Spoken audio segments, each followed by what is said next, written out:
আসসালামু আলাইকুম ওয়া রাহমাতুল্লাহ। আউযু বিল্লাহি মিনাশ শাইতানির রাজীম।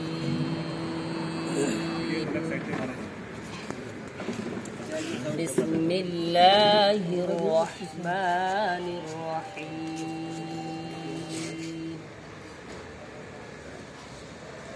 লাকাদ সাদাকাল্লাহু রাসূলাহু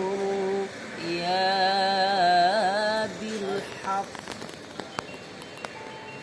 লাতাদখুলুন্নাল মাসজিদাল হারাম ইনশাআল্লাহু আমিনিন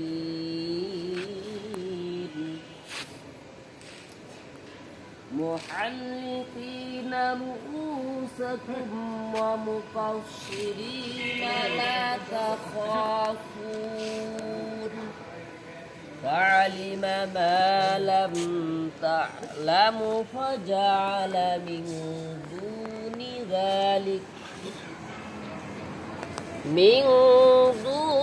ذلك فتحا قريبا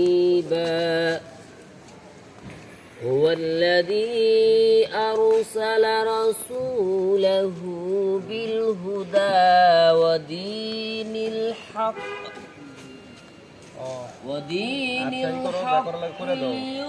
ليظهره على الدين كله وكفى بالله شهيدا صدق الله العظيم। আসসালামু আলাইকুম রহমতুল্লাহ। আমাদের বসির ভাই আমাদের সামনে কোরআন শরীফ থেকে অত্যন্ত চমৎকার কয়েকটা আলা শরীফ তেলাওয়াত করছে। এবার আমি কোরআন শরীফ থেকে দুইটা আয়াত তেলাওয়াত করব, এই কোরআন এবং আয়াত দুইটার তরজমা আপনাদেরকে শোনাবো। আউযু বিল্লাহি মিনাশ শাইতানির রাজীম। বিসমিল্লাহির রহমানির রহিম।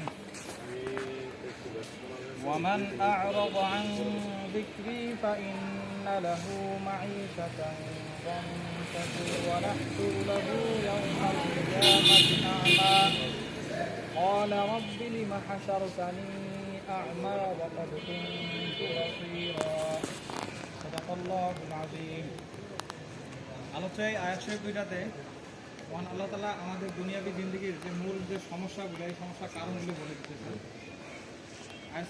আল্লাহ বলতেছেন ওয়ামান আ'রাদা আন যিকরি, পৃথিবীর মধ্যে যে সমস্ত মানুষ আমার ইবাদত বন্দেগী থেকে গাফেল, ফা ইন্না লাহু মাঈশাতান যানকা, তার এই গাফিলতির কারণে এই দুনিয়াবে যে জিন্দেগি যত সমস্যা আছে, যত বিপদ আপদ বালা মুসিবত রোগ শোক ঋণ মামলা মোকদ্দমা যত আছে, সব কিছু হয় মূলত মানুষের ইবাদত বন্দেগী থেকে গাফিল হওয়ার কারণে।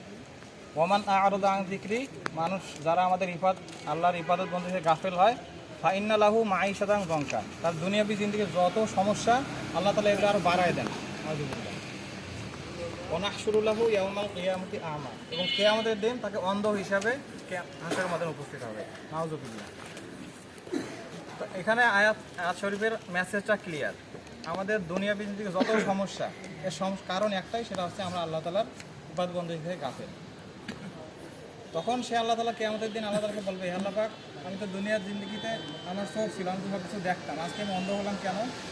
তখন আল্লাহ তাআলাকে বলবে, ক্বালা রাব্বি লিমা হাশারতানি আ'মা ওয়া ক্বাদ কুনতু বাসীরা ক্বালা কাযালিকা আতাতকা আয়াতুনা